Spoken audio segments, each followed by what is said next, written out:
a pergunta de hoje, a resposta para a pergunta de hoje. Então vamos ver aqui qual é a pergunta de hoje. A pergunta de hoje é: quando é que Jesus vai voltar? Essa é uma questão, né, que tão propagada. Então é bem interessante os argumentos que vamos usar aqui. Então vamos ver. Primeiro, nas repercussões religiosas, dentro do cristianismo, esta tem sido a maior. Tá? De todas as preocupações, essa tem sido a mais usada, a mais conversada, a mais tratada, principalmente em determinadas épocas, mais do que em outras épocas. Mas, no geral, é o que todo mundo termina conversando a respeito de Jesus e sua volta. Ok. Segundo, principalmente em 3 épocas na história do cristianismo, 3 épocas bem distintas. 3 épocas, quando então mais se falou a respeito dessa volta de Jesus. Sempre falou, mas esses 3 momentos foram os momentos que mais se conversou, né, dentro do cristianismo sobre essa situação. Aí tem aqui. No primeiro e segundo, a primeira vez, né? No primeiro e segundo séculos, por causa do judaísmo e sua neurose apocalíptica. Esse foi o primeiro momento quando quando se conversou muito sobre a volta de Jesus. Naquele período onde o judaísmo estava naquela ansiedade, naquela angústia, né, esperando o Messias, porque eles estavam sob o domínio de Roma. Roma sempre tratou bem os seus vencidos. Sempre.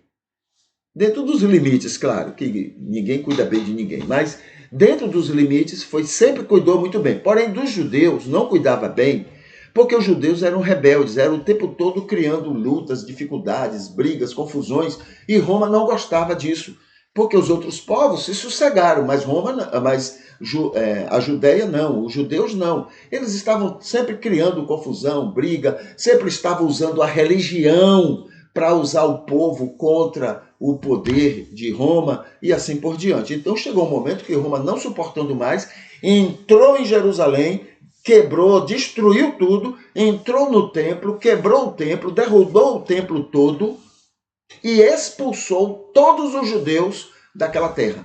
Junto com os judeus foram os cristãos. Primeiro, porque eram muitos judeus, eram cristãos. Segundo, porque os cristãos, mesmo não sendo judeus, estavam tão ligados ao judaísmo, né? Era uma babação muito grande com o judaísmo, não se desligavam do judaísmo, que os romanos entenderam que os cristãos, o cristianismo, era mais uma seita dentro do judaísmo. Então, todo mundo foi expulso lá de Jerusalém.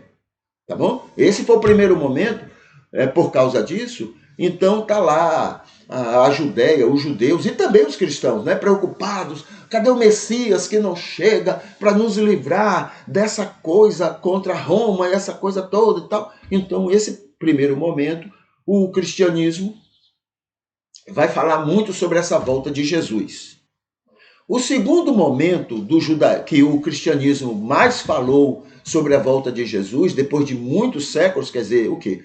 Isso aí foi até o segundo século, até 200 anos depois de Cristo, até chegar 1500 mais ou menos, então aí vai mais de 1000 anos depois, né? Veio agora uma nova leva deste assunto, que foi quando aconteceu a Reforma Protestante. A Reforma Protestante, mesmo usando esse mesmo artifício, usando a teologia de maneira política, né? O que é que ela fez? Ela começou, para poder conquistar as pessoas, ela disse, estamos fazendo isso porque o Papa é a besta. O Papa é a besta. Então, está na hora, Cristo está voltando, é a demonstração, esse é o sinal, né? Isso que nós estamos fazendo é o sinal de que Cristo... Então começou novamente essa confusão a respeito de volta de Jesus. Era uma necessidade política da reforma protestante naqueles países da Europa para poder romperem com Roma, romperem com o Papa e terem o apoio do povo. Então é uma massa de manobra, é um jeito, não é, de usar essa questão bíblica para uma resposta política. Ok? Então, os reis, né, que apoiavam, que queriam se livrar do domínio de Roma, do Papa de Roma, apoiaram essa luta, essa coisa. Então, a Europa quase toda se tornou protestante. E com esse argumento político doentio, diabólico, não é? Que a volta de Jesus está agora vivendo essa situação e que todos deveriam estar atentos. Percebe? Novamente, o uso político disso. Tem agora o terceiro momento. Né? O terceiro momento. Cadê o terceiro momento? Justificar suas ações prepotentes contra o catolicismo. E no século passado, sim, como arma do capitalismo contra a atração social do comunismo para justificar e espiritualizar a Guerra Fria. Então, chegou novamente no século passado, a partir de 1930, 1935, antes da Segunda Guerra, não é? Principalmente veio a guerra e etc. Esse assunto voltou novamente, a volta de Jesus, é o sinal da volta de Jesus. Qual era o sinal? A articulação, a presença, a existência da União Soviética. Novamente, essa coisa de volta de Jesus é usada de maneira política. Então, a Europa e os Estados Unidos, a teologia, não é? Na questão da Guerra Fria, precisavam dizer para todo mundo, olha, não se encantem, não é, com o que a União Soviética está pregando sobre o bem do trabalhador, o bem social. Não se encantem com isso, não. Não aceitem, né, essa ideia de que a sociedade não tem que ser pelos méritos pessoais, que todo mundo tem que cuidar de todo mundo. Não aceitem isso, porque isso é um sinal da besta. Novamente, a religião usa essa questão para fins políticos. Entendeu? Então, essa coisa de volta de Jesus é usado permanentemente para fins políticos. Então, eu vou dizer assim, olha, o mundo está mostrando sinais da volta de Jesus. Eu vou dizer para vocês, sempre é assim, eu vou dizer para vocês qual é o melhor caminho, qual é a orientação correta, o que é que vocês devem fazer, como vocês devem votar. Entendeu? Então é toda uma artimanha usada para atrair, para manipular, para fazer massa de manobra das pessoas. E as pessoas caem, porque são assustadas, sempre são assustadas com essa questão de volta de Jesus. E no século passado isso foi muito forte, né? Porque a União Soviética era o grande demônio, era a grande besta, era quem ia dominar o mundo. Então vamos articular, vamos orar contra ela, né? Vamos orar contra tudo aquilo. Percebe? Então é toda uma situação interesseira, capitalista. É tudo para gerar isso, só isso. Não tem nada a ver com espiritualidade nisso. Terceiro, esta preocupação, deixa eu botar aqui em evidência o terceiro, esta preocupação com a volta de Jesus tem mais a ver com o judaísmo que não tinha ou não tem visão de um céu eterno, não tem uma visão como nós temos a respeito de céu, do que com o cristianismo que prega o céu eterno com Deus. Ora, nós pregamos um céu eterno onde vai ser muito melhor do que nessa terra. Então por que ficamos angustiados com a volta de Jesus? Tomara que venha logo, se for o caso, se fosse o caso. Tomara que venha logo, que aconteça logo. Mas não, a gente fica na angústia, amedrontado, assustado, como se Deus fosse esse bicho de 7 cabeças, né, que veio para trazer dificuldades, né, medos nas pessoas. Quarto, uma maneira de chamar a atenção dos judeus,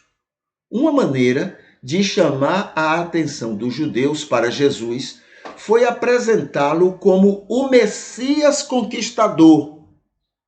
Foi assim que ele foi apresentado. O Filho do Homem era uma maneira de dizer, olha, esse é o conquistador que Deus mandou para a gente, que vocês estão esperando.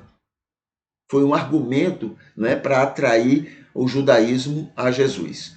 Então, apresentá-lo como Messias conquistador, o Salvador, quem iria salvar Israel de seus inimigos, o que os apóstolos também acreditavam. Veja que nem os apóstolos, né, pensavam diferente. Acreditavam também. E provavelmente Judas tentou provocar e não conseguindo, se decepcionou e cometeu suicídio. Então eles criam que Jesus era aquele, né? É muito difícil isso aí, gente, quando a coisa está bem assim, arraigada no coração, na alma, na mente das pessoas. Tá? E eles também acreditavam nisso. Aí, veja só, como Jesus morreu e não foi o que disseram, olha a decepção para o cristianismo, né? Jesus morreu e não foi aquele libertador que eles estavam esperando, como judeus que eram, né? E não foi o que disseram, passaram a propagar como o que diz em Apocalipse. Jesus voltaria. Ele não fez agora, mas ele vai voltar. Aí começou então essa necessidade de pregar essa volta de Jesus. Ele vai voltar para estabelecer o seu reino mundial. É o que está em Apocalipse. É o que eles passaram a pregar para as pessoas. Porque era uma justificativa. Olha, veja só. Ele é o Messias, mas morreu. E não fez nada disso que a gente prometeu. Que a gente disse que ele iria fazer. Ah, mas ele vai voltar. Ele vai voltar e vai estabelecer o seu reino. Compreende? Então isso fez parte dessa pregação da igreja primitiva. Veja só o ponto 6. Pedro deu uma explicação para a cobrança que todo mundo fazia sobre a demora para a volta prometida de Jesus. Pedro, então, deu uma boa justificativa. Por que Jesus está demorando? Né? Ele fala lá, por que as pessoas ficam, por que Jesus está demorando tanto?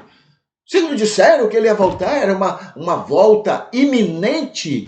E Pedro escreveu aquela carta lá pelos anos 60, 65, por aí. Entende? E Jesus morreu no ano 30, ou seja, 30 anos depois, as pessoas estão cobrando. E aí, vocês disseram que ele ia voltar, cadê? Nós estamos passando, sofrendo tudo isso, e ele não veio estabelecer o reino de Israel. Então ele deu a justificativa. Aí qual foi a justificativa? Era que ele estava dando mais tempo para mais pessoas se converterem ao cristianismo. Não, ele não voltou porque ele está tendo paciência para mais pessoas se converterem.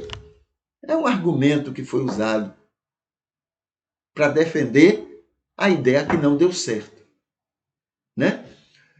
Ponto 7. Vamos ver aqui. Paulo, agora sim. Paulo, no ano 51, escrevendo aos Tessalonicenses, acreditava nesta volta de Jesus. No ano 51.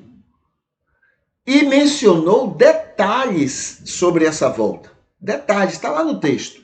detalhes. Como é que vai ser essa volta de Jesus? Mas, no ano 60, ou seja, 9, 10 anos depois, escrevendo aos Filipenses, não acreditava mais nessa volta, nesse tipo de volta. Afirmou que se morresse ali, iria partir e estar diretamente com Cristo no céu eterno. Então ele já não acreditava mais naquela volta cheia de barulho, de trombeta, nada daquilo. Ele entendia o seguinte: se eu morrer agora, eu vou partir e estar com Cristo. Não vou mais ficar aguardando a volta de Jesus, não. Eu vou direto para ele. No ano 60, 61, escrevendo aos Filipenses. Está lá, no capítulo 1. Muito bem, 8. Isso foi o que Jesus disse ao ladrão da cruz. Ele disse o seguinte: hoje mesmo estarás comigo no paraíso.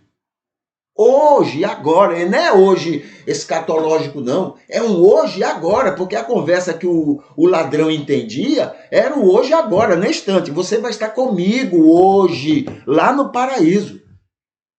Não é quando eu voltar, não. É agora você vai estar comigo.